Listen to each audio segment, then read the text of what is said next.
ഏതായാലും ദാസ് ചോദിച്ച പോലെ തന്നെ സർക്കാരിനെ സംബന്ധിച്ചിടത്തോളം ഇത് വലിയ തിരിച്ചടിയാണ്. കാരണം ഇത് പ്രതിപക്ഷത്തിന്റെ ഒരു രാഷ്ട്രീയ പ്രേരിതമായിട്ടുള്ള ഒരു സമരം എന്നതിനപ്പുറത്തേക്ക് ഭരണകക്ഷിയിലെ ഒരു പ്രധാനപ്പെട്ട അംഗമായിട്ടുള്ള സി പി ഐയുടെ അവരുടെ ട്രേഡ് യൂണിയനുകൾ, അവരുടെ സർവീസ് അധ്യാപക സംഘടനകൾ കൂടി ഈ സമരത്തിന്റെ മുൻനിരയിൽ, അവർ വെറും പങ്കാളികളല്ല, അവരാണ് ഈ സമരത്തെ തന്നെ നയിക്കുന്നത്. ഒരുപക്ഷെ കഴിഞ്ഞ ദിവസങ്ങളിലൊക്കെ ഈ സമരവുമായി ബന്ധപ്പെട്ട് ഏറ്റവും കൂടുതൽ പ്രചാരണങ്ങൾ നടത്തിയതും വാർത്താ സമ്മേളനങ്ങൾ നടത്തിയതും സർക്കാരിനെതിരെയും ധനമന്ത്രിക്കെതിരെയും ഒക്കെ രൂക്ഷമായ വിമർശനങ്ങൾ നടത്തിയതും ജോയിന്റ് കൌൺസിലും അതുപോലെ തന്നെ ഈ അധ്യാപക സർവീസ് സംയുക്ത സംഘടനാ സമിതിയും ഒക്കെയാണ്.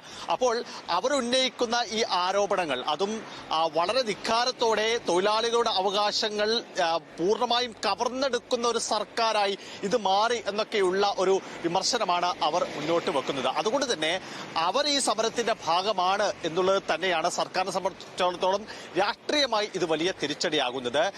അതുകൊണ്ട് ഈ സമരം എങ്ങനെയും പരാജയപ്പെടുത്തേണ്ടത് CPM-ന്റെ ഒരു ഉത്തരവാദിത്തമായി മാറിയിരിക്കുകയാണ്. അതുകൊണ്ടാണ് കഴിഞ്ഞ ദിവസം ജോയിന്റ് കൌൺസിലിന്റെ നേതാക്കളൊക്കെ പറഞ്ഞത് CPM-കാർ വീടാന്തരം കയറി ഈ സമരത്തിനെതിരെ പ്രചാരണം നടത്തുന്നു, തൊഴിലാളികൾക്കിടയിൽ വലിയ രീതിയിലുള്ള പ്രചാരണം നടത്തുന്നു, ഡയസ് നോൺ പ്രഖ്യാപിക്കുന്നു, സ്ഥലം മാറ്റുമെന്ന് ഭീഷണിപ്പെടുത്തുന്നു. അങ്ങനെ സാധാരണഗതിയിൽ ഒരു പ്രതിപക്ഷ സമരത്തെ എങ്ങനെയാണോ ഒരു ഭരണകക്ഷി നേരിടുക, അതേപോലെയുള്ള ഒരു ഇടപെടൽ ഈ ഭരണകക്ഷി CPM-ന്റെ ഭാഗത്തുനിന്ന്, അവരുടെ സർവീസ് സംഘടനകളുടെ ഭാഗത്തുനിന്നൊക്കെ ഉണ്ടാകുന്നു എന്നാണ് പറയുന്നത്. ഏതായാലും എങ്ങനെയാണ് ഈ സമരം നമ്മുടെ ഓഫീസുകളെ ബാധിക്കുക എന്നുള്ളത് കാത്തിരുന്ന് കാണേണ്ടതാണ്. നമുക്കറിയാം, ജോയിന്റ് കൌൺസിൽ വളരെ ശക്തമായിട്ടുള്ള ഒരു സർവീസ് സംഘടനയാണ്. അവരുടെ അധ്യാപക സംഘടനയും CPI-യുടെ അധ്യാപക സംഘടനയും വളരെ ശക്തമാണ്. ഒപ്പം കോൺഗ്രസിന്റെ അധ്യാപക സർവീസ് സംഘടനകൾ കൂടി ചേരുമ്പോൾ ഏതാണ്ട് ഒരു 50% സർവീസ് അധ്യാപക ജീവനക്കാർ ഈ സമരത്തിന്റെ ഭാഗമാകും എന്നാണ് നമ്മൾ കരുതുന്നത്. അങ്ങനെയാണെങ്കിൽ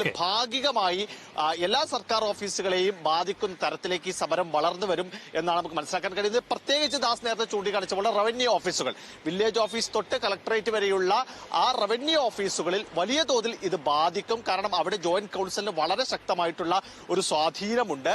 അപ്പോൾ അതുകൊണ്ട് സാധാരണക്കാർ ഏറ്റവും കൂടുതൽ പോകുന്ന ഓഫീസുകളാണ് വില്ലേജ് ഓഫീസും താലൂക്ക് ഓഫീസും എന്നൊക്കെ പറയുന്നത്. അപ്പോൾ അവിടെയൊക്കെ വലിയ രീതിയിൽ ഈ സമരം ബാധിക്കുമെന്നാണ് നമുക്ക് മനസ്സിലാക്കാൻ കഴിയുന്നത്.